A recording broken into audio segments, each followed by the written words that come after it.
It's time for Wise Money with Korhorn Financial Group with certified financial planners Kevin Korhorn, Mike Bernard, and Josh Gregory. Welcome to another episode of the Wise Money Show with Korhorn Financial Group, where every week we're helping you take your next wise step in your financial life. Thanks for being here, friends. My name is Mike Bernard. I am your host. I'm also one of the certified financial planners on the program. And with me in the KFG studio is my business partners and fellow CFPs, Kevin Korhorn and Josh Gregory. It's been a bumpy ride, but the stock market has outpaced most investors' expectations so far in 2026. And yet, recession warnings are starting to show up.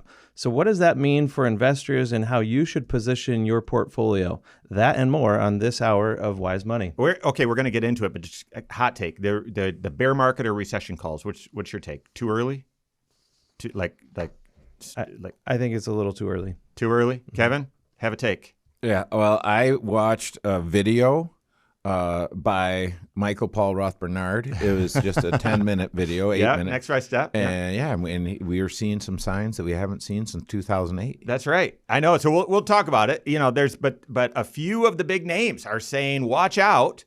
And, signals have been tripped and be on alert, and we'll talk about it. But doing a recap of what's going on in the investment world and then sharing what you should be doing about it. If you have questions for the program, we'd love to hear from you. Or if you have any needs investing and your investing allocation at any time in your life, one of the most important financial decisions you make, but certainly right before retirement, early in retirement, we're here for you. Call or text us 574-222-2000. That's 574-222-2000. Online, wisemoneyshow.com is where you can find us. And then all over social media, wherever you're at, we are there as well. Search the Wise Money Show. Okay, so outpaced expectations thus far this year. Guys, so we don't do predictions or forecasts. I believed in averages and long-term averages and mean reversion. It's geek speak for, well, if something's been performing well below the average, inevitably it's going to come back to the average, or well above, it's going to come back to the average. I had bleak expectations for the market this year, just because we have been outperforming. And yet, so I'm just saying we're almost halfway through, and we're recording this a couple days before it airs. Hopefully the market doesn't crash in the few days between now and then. But yeah, it's been a bumpy ride, Josh, like you said, but it has outpaced certainly my expectations. What has surprised you guys the most about the market thus far this year? The fact that we are still talking about inflation and maybe the Fed contemplating raising interest rates later on in the year. Those are things that were not on my radar coming into this year. I would not have expected that. In fact, I think if we came into this year thinking that, it wouldn't be out of the question for the market to have a little bit of a pullback, but what were some of the themes early in the year that we were thinking about? Well, we were paying attention to the tax cuts that were going to be taking effect earlier in the spring, and more money in taxpayers' pockets that would be spent and help drive the economy and all of that. And for that to not just be helping hold things strong, but maybe even we're still outpacing on the inflation front, that's a surprise to me. Yeah. Okay, yeah. You're the winner so far. Kevin, what's surprised you? I've been surprised by the resilience of the stock market. I like to watch a few different guys on YouTube that talk about the stock market and different strategies for investing and things like this. And one of them I really like, and he's very educational, but he's a perma bear, and he's always telling you how the world's going to end. I bet he gets a lot of views. He does. He does. He gets a lot of views. And the world's going to end this afternoon or early tomorrow, and so this is what you need to do. And it's kind of, I don't know why I do. His content, it's very educational, and I've learned a lot. He's very technical. But he's wrong, meaningfully wrong. Yeah. And he's a trader, not an investor. Yep. And so when I look at the stock market, I think if I had paid attention to my portfolio every day of this year, and I could have ridden the wave up and down, the market was down as low as almost 10% this year. Yeah. And it's up north of that now. And so I look at that and I'm like, well, how would my life have been better or different if that had been the case? And it wouldn't. So if you're just dusting off, you're getting ready if your statement comes in the mail or you get it emailed to you and you're going to dust it off and look at it and say, hey, how'd the first half of the year go? You have a better life if you haven't paid attention. Yeah. It's about 53% of every day in whether the market's positive or negative. So 53% chance on a daily basis the market's positive. That's a coin flip. Even a diversified portfolio, it's about 53%. You go out 3 months and it's better odds. You go out a year and it's 74% chance. Mm-hmm. And so how often do you want your emotions swayed by what's going on in the market? And we have to look at the market every day, multiple times a day just to stay in tune, but you don't. And if it's going to impact your mood or make you question your approach, be aware. Yeah, 50% of every day negative. Keep this in mind because I want to emphasize something that Kevin was saying. The low point of the year was the exact date that your statements were cut. If you get a quarterly statement from your 401k, March 30th was the low point. Mm-hmm. And so, you may have been kind of That upset is the last funny. time you opened your statement, but we're on pace for you to be very happy when you open your next one. Yeah, well, yeah. So resilience, Kevin, that's the word that would have stood out to me. No one at the beginning of the year expected that we would have had the conflict that we had and the inflation, Josh, that you mentioned. And I would have expected with all of that, as well as the uncertainty of AI, we're going to talk about AI specifically, but the uncertainty of it, I would have expected markets, instead of being down 9 at 1%, would have been down close to 20, just because of the concerns, potential inflation. I would have expected, this would have been very tumultuous, and it wasn't. The markets have been pretty resilient. A couple of other things that have stood out to me. Yeah, so much attention on large U.S. stocks, so much attention on the Mag 7 or the biggest 10 now. I don't know what are we going to call it now that SpaceX is in there. Who knows? But international investments have outpaced U.S. But developed international is pretty consistent at the time we're recording with the U.S. markets. But emerging markets have outperformed. Small caps have outperformed, which tends to happen later in rallies. So that's a sign of sort of a broad base rally still underway in the markets. And so both of those good signs, but surprising signs to me, because it seems like what is it? Whatever the phrase, you guys know I tend to make up my own phrases, but it seems like that large companies are just swallowing up smaller companies, and they're getting the advantages of scale.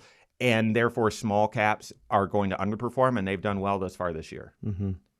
And that is an important thing to note. And you talked about breadth, because that's one of the things that investors really pay close attention to. It's not just, is the market rallying, it's how much of the market is rallying. And if it's really just a few names that are, taking everybody with them, that's one thing. But when you start to see, emerging markets and small caps also doing well this year, it does emphasize, the need to remain diversified and not bet the farm on just one part of the overall investment world. Okay, speaking of diversification, have to touch on this. You guys surprised by the rise and fall of gold, silver, and Bitcoin? I mean, especially with inflation. And this is an important point, because if those three are considered inflation hedges, we would be very clear that those are long-term inflation hedges. Mm-hmm. Because in the short term, we have seen inflation going up, certainly over the past 4 to 5 months, and those investments have struggled mightily. Gold and silver had an unbelievable January and then absolutely crashed since then. And both of them have been very weak with the inflation prints. That's exactly right. And if you were investing speculatively, just hoping that the strong momentum in precious metals would continue, then unfortunately this is the game. When you're speculating, you're betting that there's going to be continued popularity in a way on that investment area. And in the short term, investor psychology can drive the markets up and down, right? Yeah. And Bitcoin at 125,000 sucked a lot of people in. Yeah. And there was a pump and dump scheme, and it went from 125,000 to the mid 60s. Yeah. And so this is where people who say, hey, there's a lot of FOMO happening, and the good thing, I don't know what the acronym is for, man, am I glad that I missed out. But I mean, that's the one I want. Well, speaking of sucking people in, I mean, silver, I don't have it right in front of me, was up almost 50% in January, and now is barely positive for the year. And so, yeah, that's speculation with precious metals. All right, what have been the big themes? AI, SpaceX, what are the themes likely to drive the markets in the second half of the year? We got all that and more coming up here on The Wise Money Show with Korhorn Financial Group. Hello, YouTube. Thanks for being here. This is The Wise Money Show. What you're watching right now is our weekly 1-hour talk show that airs right here on this channel, 10 a.m. Eastern time every Saturday morning, and also on podcasts at the same time, and also on a couple local radio stations at the same time as well, which is why the content is structured the way that it is, broken up into segments. We're at a commercial break for the radio right now. But if you don't want long form, or you're looking for more content that's really direct, curated just for YouTube, taking a financial concept, applying it to your financial life. Kevin already referenced one. We're going to talk about it, some of the data that is leading people to be on recession watch or bear market watch. Stay right here and be a subscriber to this channel. We've got Next Wise Step videos that air all throughout the work week, shorts as well. So hit that subscribe button, turn on notifications so you're aware every time we drop new content. If you like the content as well. Leave comments and questions below. Appreciate it. Yeah, I think it is there, and I don't know how granular we want to get. I mean, these hyperscalers. I mean, it is fascinating. Microsoft buys 900 acres in our backyard, and literally in our backyard. I don't know where you're watching, but it's 2 miles away from our office. Yeah.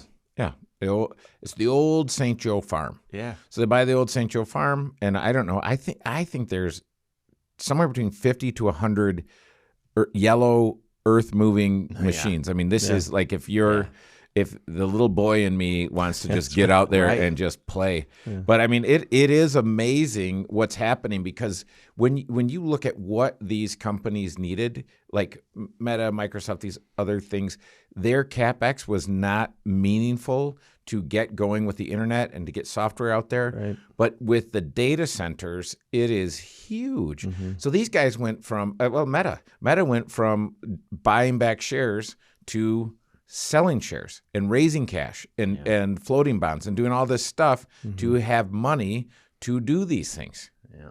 And actually,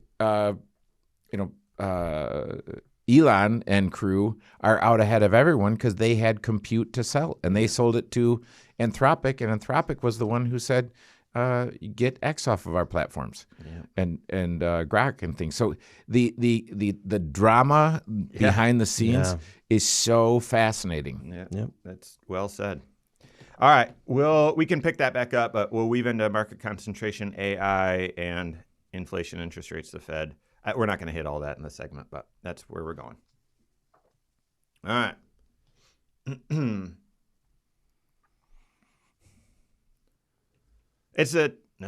on. Ooh. It's a double-edged sword, market concentration, right? On the way up, being concentrated. Oh, you want to be as concentrated as possible, but when the foundation cracks, when things start to deteriorate, concentration can move very swiftly towards the negative. So what's going on with market concentration? Are you leveraging it? How does it impact your strategies? We're hitting that right now. This is The Wise Money Show with Korhorn Financial Group. Thanks for being here. My name's Mike Bernard. With me in the KFG studios, Kevin Korhorn and Josh Gregory. Stay up to date on all Wise Money content. Find us online, wisemoneyshow.com.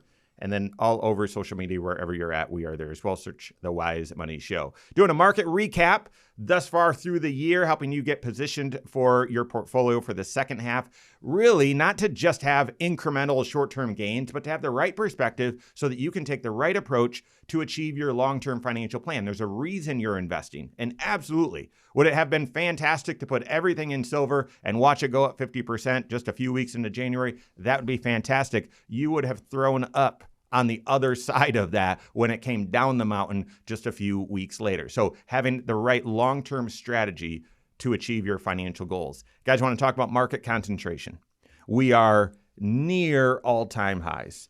The S&P 500 is 500 of the largest companies in the United States. And I'm going to say that because we now have SpaceX, which is not going to be in the S&P 500 unless they break the rules, but for at least 12 months. So it's not the 500 largest.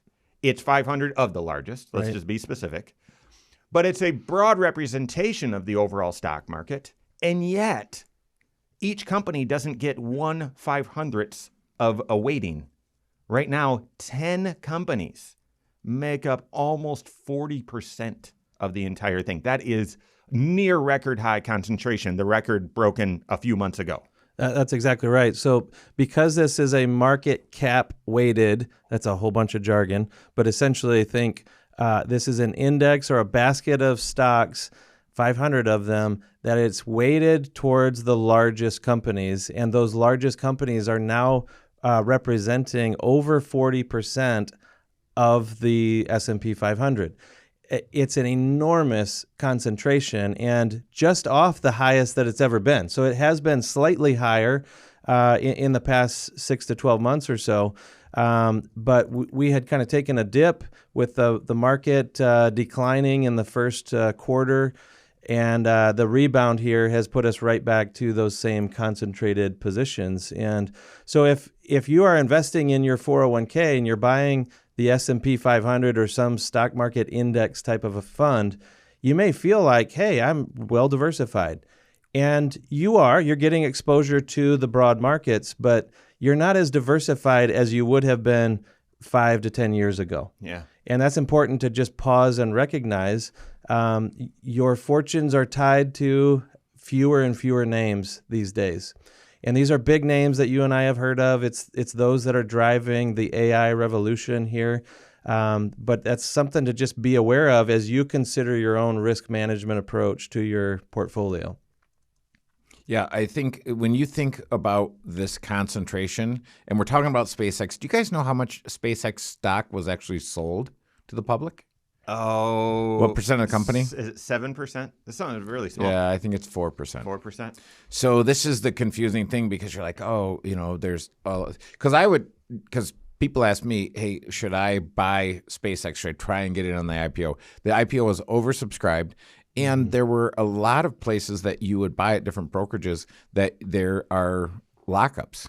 So 30-day, 180-day, and things like this. I'm like, well, what does that have to do with a free market, right? That doesn't make any sense. So, but you will own SpaceX in the S&P 500, and passive investing is a great approach to stack assets, and especially if you're doing it in a retirement plan, it's just kind of automatically happening. But it does make sense once that box is checked to think, what should my diversification be? Mm-hmm. Should I have other asset classes, and should I have anything other than just an index where 10 of the 500 are 40%? Yeah. I was doing a video recently on the YouTube channel. If you're not a subscriber, go check it out. And was talking about how distasteful it is to have a financial professional recommend tickers on a YouTube channel. And because of how dangerous it is. And I share why on the video, but I'll just give you a couple of the reasons. One, allocation matters significantly. And you can go out and listen to anyone right now, and they'll say, I'll give you 3 investments that you should hold for life. And they'll give you 3 tickers. They don't tell you the percentages. That matter. Your allocation matters. It's one of the most important financial decisions you're going to make. And when someone just tells you a couple tickers, but they don't tell you the allocation, it's giving you a weapon, but you have no idea what you're supposed to use it for. Like, it's very, very dangerous. Why? Because they can't tell you the allocation. They don't know your goals. They don't know your age. They don't know your time horizon. They can't tell you that. Number 2, they are going to give you investments that have done well recently. And likely it's not going to be a fully diversified portfolio. That's why I bring it up. And there's a few other reasons why I think you should just be very wary of someone that just broadly gives you tickers or tells you tickers without knowing who you are. But this is the point. You're likely going to hear them say some sort of S&P 500 index, of which there are really 3 ETFs. 2 of them are extremely cheap. One's a little bit more expensive, but it was there first, so it's the most popular. There's likely they're going to recommend one of those. They're likely going to recommend an S&P, but dividend focused, and then an all cap world. Those are invested in the same thing. They're invested in the same thing. And now knowing that 40% of the S&P 500 is in just 10 names, you are extremely concentrated. Feels good when everything's going well, will feel awful. And you might even jump off the roller coaster when the tide turns. Yeah, but when have you ever watched one of those videos and listened to a recommendation and thought, I don't like that?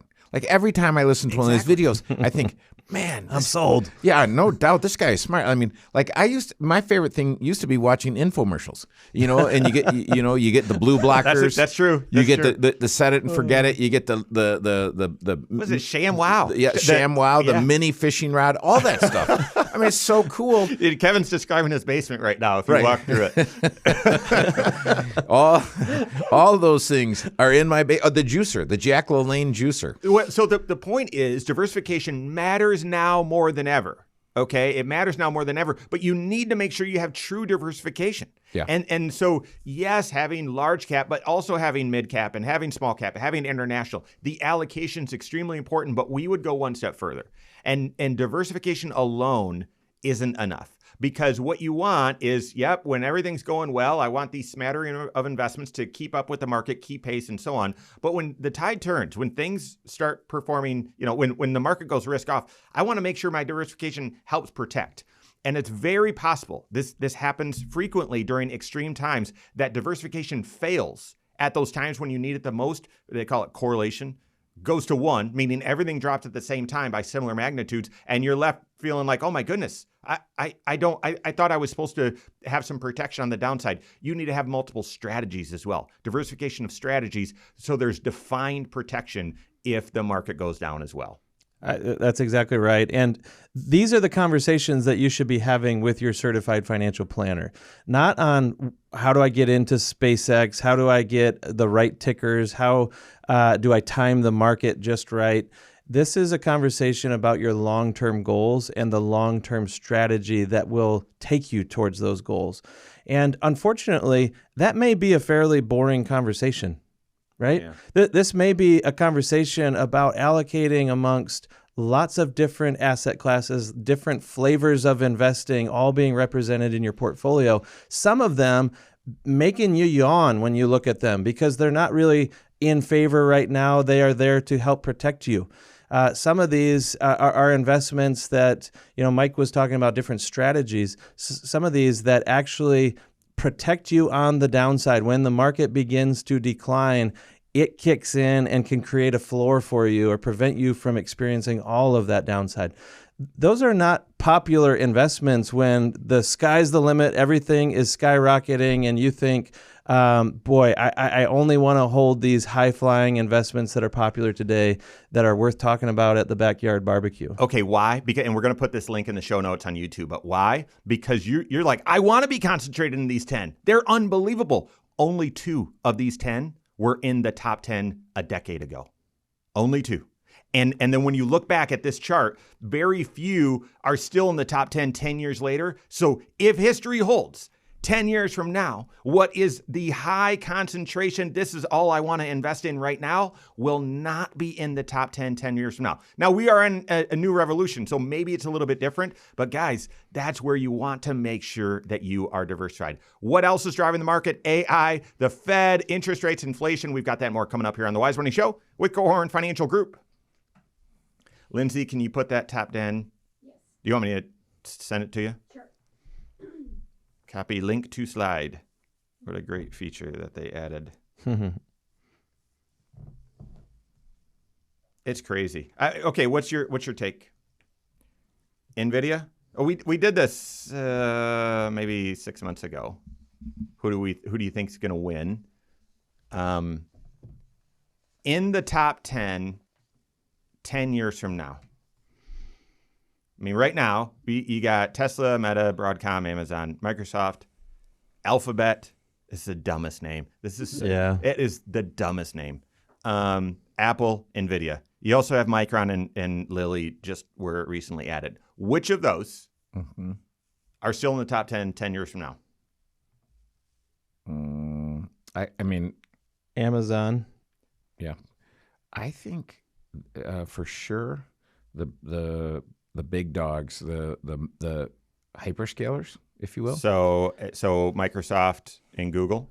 I think NVIDIA, Apple, Alphabet, Microsoft, Amazon. I think Tesla is still there. Well, you guys, you are just patterns of human history. There's never been a time. No, I'm not gonna. I can't say that.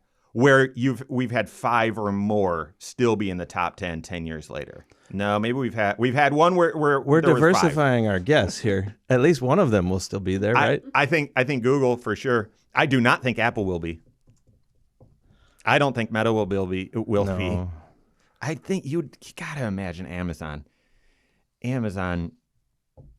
I would sells us everything. I know. Although I think so did Sears once upon a time. I mean, my pick for the one that will be there that's not there now is GameStop. So that's funny. That might be true because none of us will actually be working. We'll have robots doing all our work, and we will be playing video games. I don't know if NVIDIA. I think you're onto something, Kevin. Own nothing. Yeah, until you. the end. So the one, if it's just one, I'd bet Alphabet. No pun intended there. I don't think Apple. Wait, so if I'm one you're saying the one for sure is Alphabet, and then right sure. after that would be agree. Amazon, and then you'd have to bet on Microsoft as well because Microsoft was in the top 10 in 2005, also in 2015, and also now. Right. They just are enduring. Microsoft. Yeah. I mean, I've said my whole career for the last 32 years, do not bet against Microsoft. And I've watched the folks that did eventually have egg on their face and switch to Microsoft. Well, speaking of, we don't have the data right here, but the best investments in the stock market, going back over the last, 20 years or whatever, Monster Energy drink, that's not in these top 10s, never made the list. Domino's Pizza, not in the top 10, never made the top. So you don't have to be a great investor just by owning these. We would say be a long-term investor on the market. Right. So, all right, here we go. AI and Fed stuff. Warsh. That's what Warsh. What's what Grandma calls washing your clothes. Right. Yeah, you wash. You wash your Washington D.C. I have to correct my mom all the time. She's got a little bit of hillbilly. That is funny, not funny. Yeah, I mean that is a rural Indiana, Michigan way of saying wash. She's from Southern Ohio. Yeah. Not Ohio. Ohio. So my grandma is from Lebanon. She did not say warsh. Trust me, she spoke a different language. But yeah, Cindy's grandma, she's warsh. All right, here we go. Third segment. Yeah, it is very funny. Okay, we just had the first interest rate announcement by new Fed Chairman Warsh, and he's got his hands full, guys, and it's not going to be an easy road. What will inflation and interest rates and Fed moves, what will that mean for the markets? We're hitting that right now. This is the Wise Money Show with Korhorn Financial Group. My name is Mike Bernard. With me in the KFG studios, Kevin Korhorn and Josh Gregory. Every episode of the Wise Money Show is on podcast. Wherever you listen, just search the Wise Money Show and subscribe to it there. Rate the program there as well. We appreciate it. Giving you a market update and then weaving ourselves towards, all right, well, here's how you should position your portfolio, adjustments you need to make. Talking about themes right now. Guys, we've been touching on it with market concentration, but AI is a force. AI, and no one knows what the end of the game is, how the story will be written. AI is going to help productivity significantly. And we're starting to see it, but not a ton of evidence yet. But it's going to help make each individual employee even more productive to, just like the internet did, just like computers did.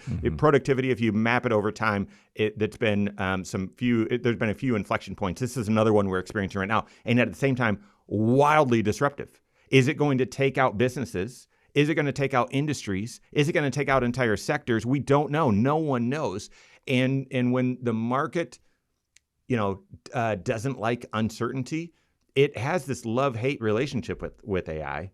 So talk about that. Talk about how AI has influenced the market thus far, how to invest in it? What do you guys Well, think? there's an incredible amount of CapEx spending by the big hyperscalers, and they are, even, we cited the data center in our backyard to buy that land and build that there. It's pretty amazing, the infrastructure investments that are being made to facilitate, because we don't have enough compute power to run the models. Yeah. Now, I believe that the models are going to get smarter and better and faster, and use less energy. But right now, they take a ton of energy, and we don't have it. And to get it to come online is going to be a challenge. Do you think it will someday be a commodity? Yes, absolutely. So the question is, what layer in the stack do you want to own? Yeah. And this is where I don't know. I know this. It's if you want to use technology, because at the beginning of the year, you would have been convinced that AI was going to take everyone's job. Yeah. And then what you realized is AI can take a part of your job. Right. AI can take a 3-hour task and make it a 5-minute task. But here's what it didn't do. It didn't replace me. It didn't do everything that needs to be done. So I need to understand technology, and then I need to understand the technical aspects of my job. I need to understand both of those. Yeah. So AI, as far as I can tell, at least so far, can eat a quarter to a third of my job. But at least around Korhorn Financial Group, you don't have people sitting around saying, I don't have anything to do. They're taking that freed up time and becoming even more productive. I would say almost bionic. Yeah. That's one of the reasons why I think as the AI revolution continues to unfold, you're going to go from everybody talking about those hyperscalers, those that are buying up all of NVIDIA's chips. It makes NVIDIA a high performer, because if this is the gold rush, they're the ones selling the shovels and the pickaxes and everything, right? They're gonna make the money on those that are trying to go get the gold out of those hills. However, eventually it will shift to those that can actually use the shovel best, or those that are leveraging these tools and getting more productivity, and they're serving their clients or customers better. Maybe they're developing new products and bringing them to market faster because of AI. Those will become the trends eventually. Right now, I think there's this middle ground also, those that are helping to support the AI.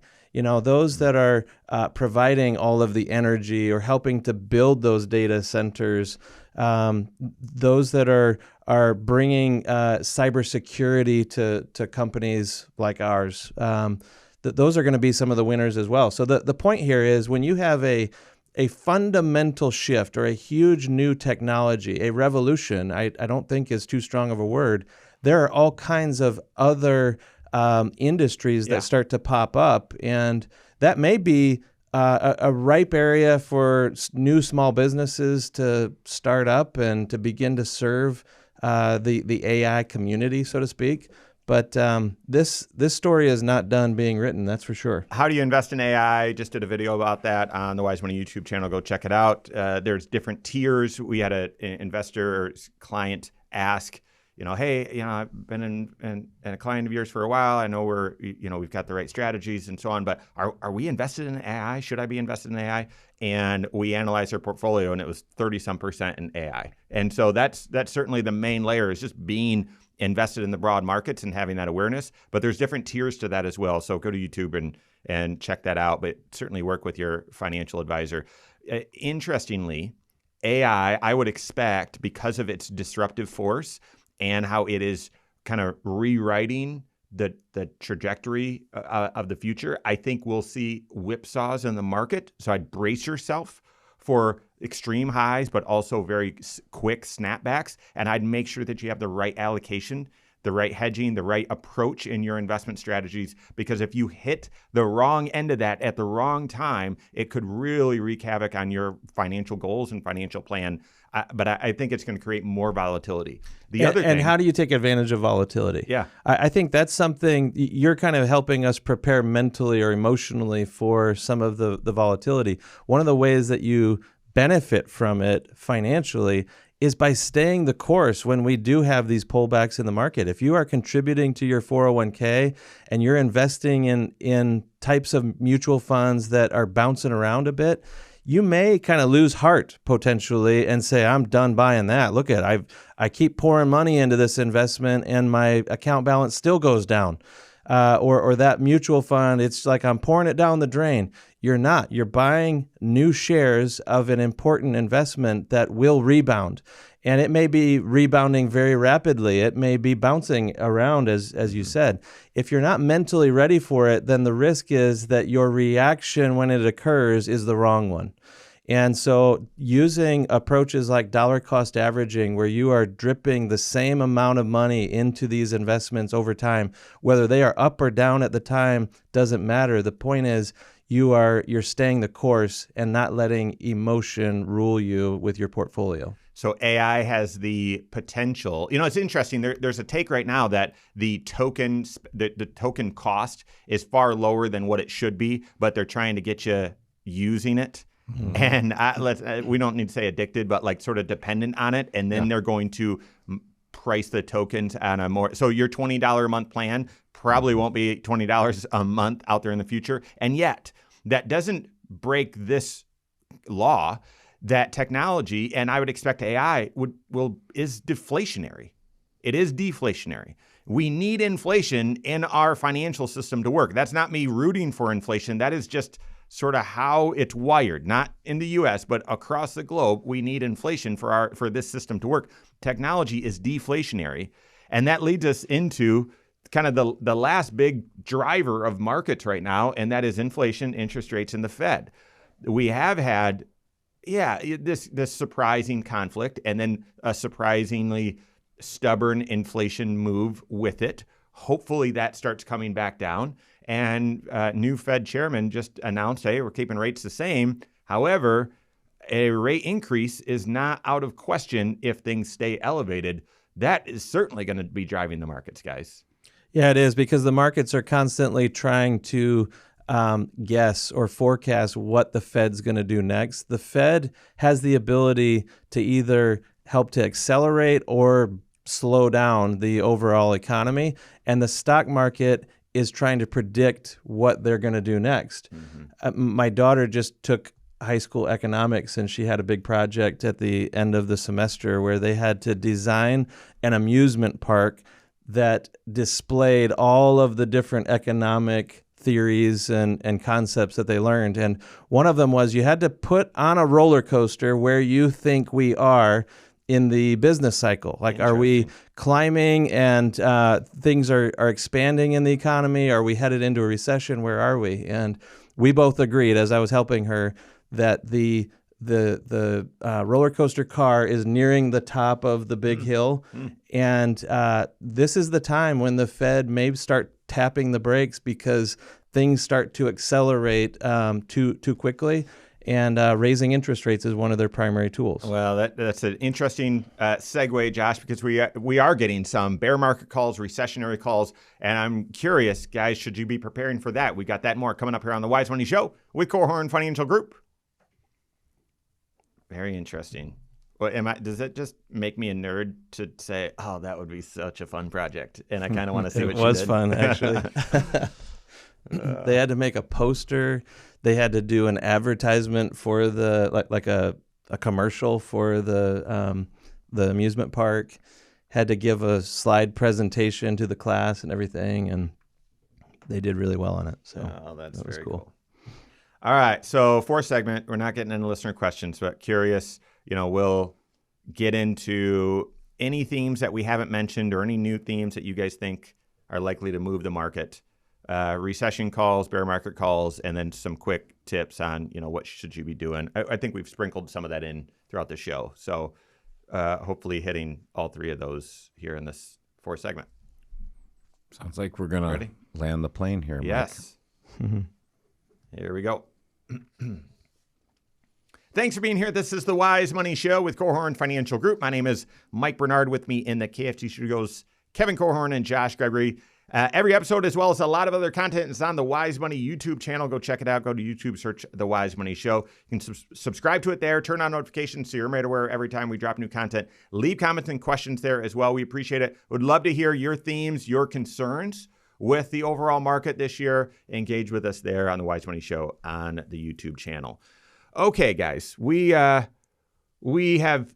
seen the what's been driving the market. We've talked through it. So market concentration, yep.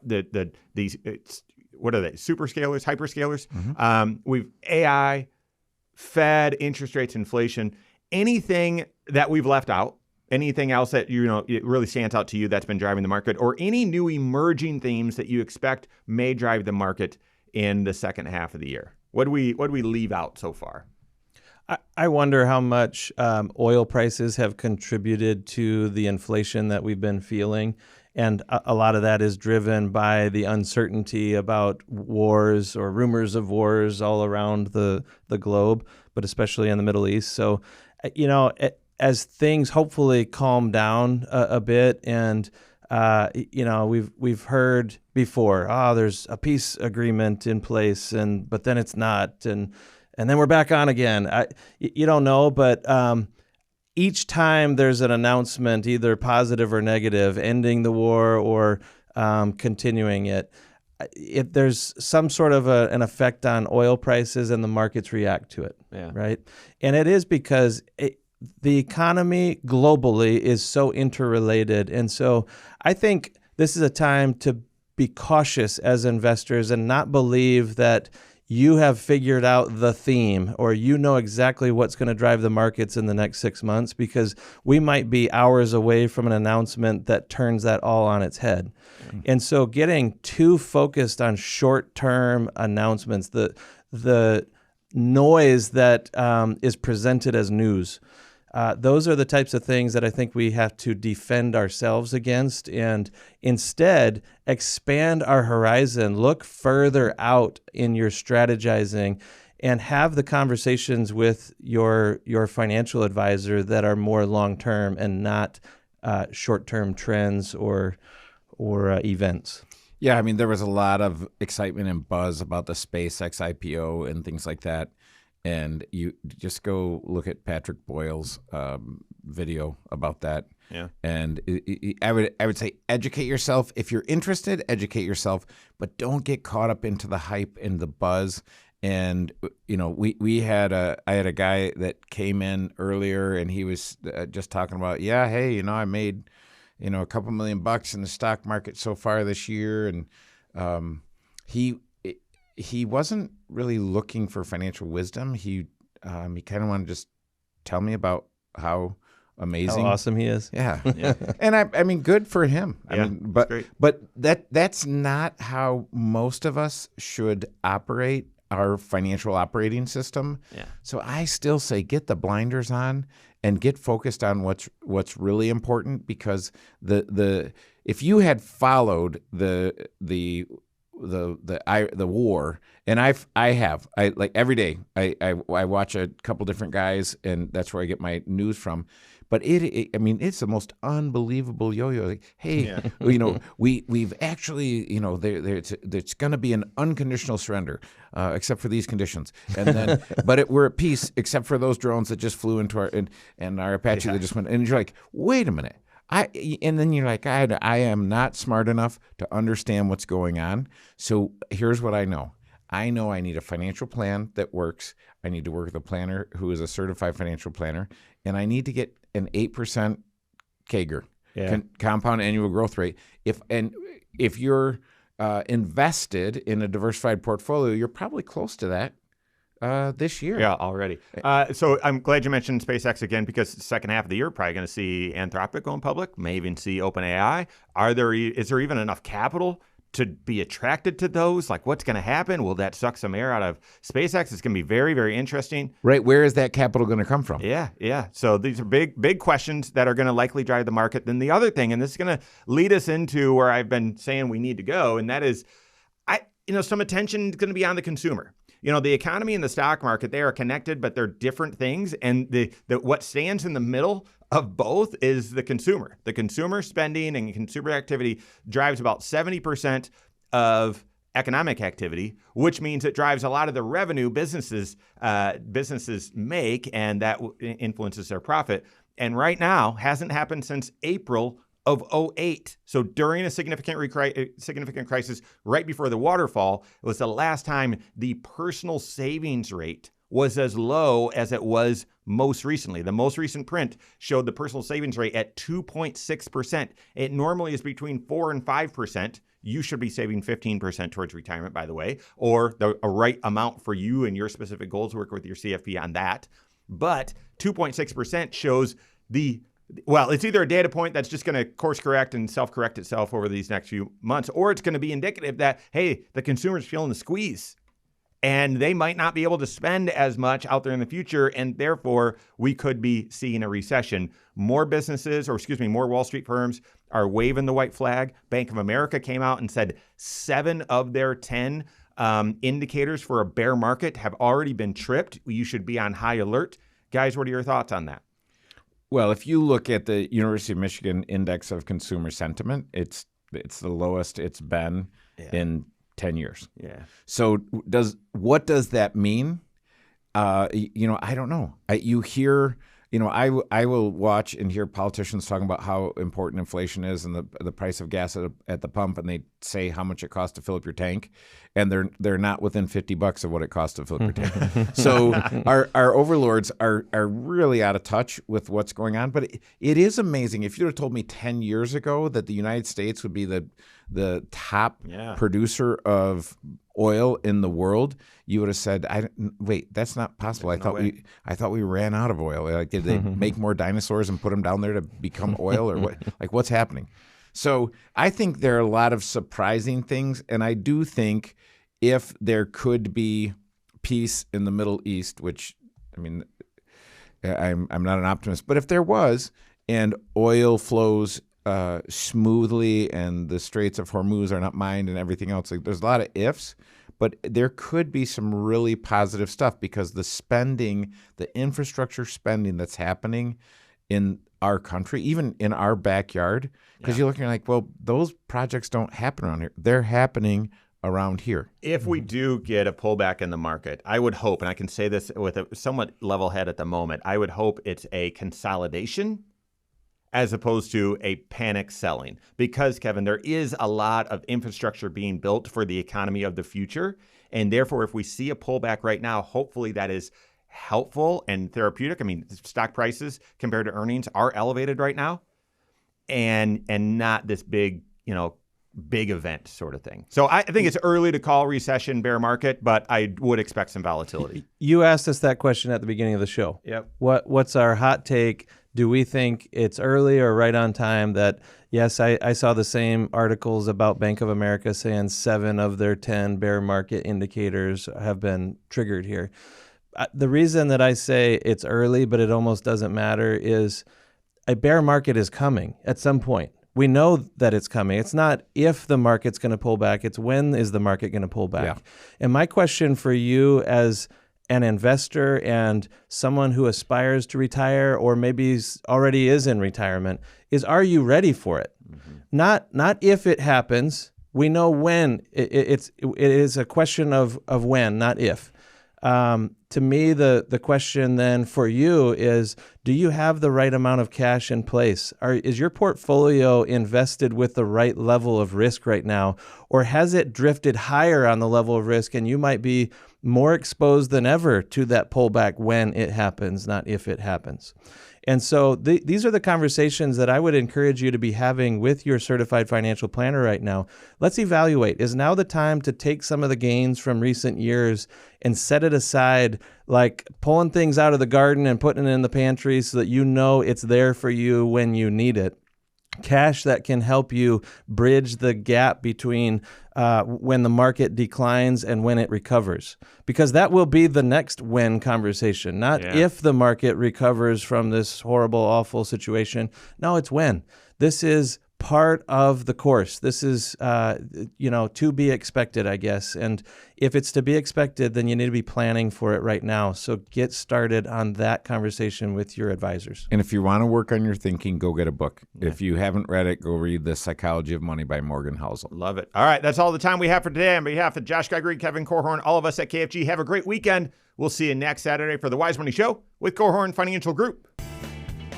Securities offered through Silver Oak Securities, member FINRA/SIPC. Advisory services offered through KFG Wealth Management, LLC. Doing business as Korhorn Financial Group. KFG Wealth Management, LLC and Silver Oak Securities Incorporated companies are unaffiliated.